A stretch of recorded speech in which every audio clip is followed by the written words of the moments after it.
going to start painting with Boss. You want to make sure to pour your Boss into a separate container so that you don't contaminate your main product. So let's get started. I think you'll be surprised how little Boss you need to do this whole project. So we're using Boss. This is our very first coat. You want to wait 1 hour before doing your second coat of Boss.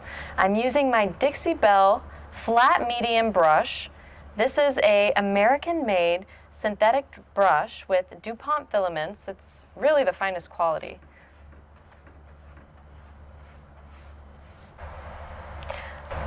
Boss comes in white, clear, and gray. White Boss is used when you're painting with light colors, like this piece, which we're painting in sawmill gravy.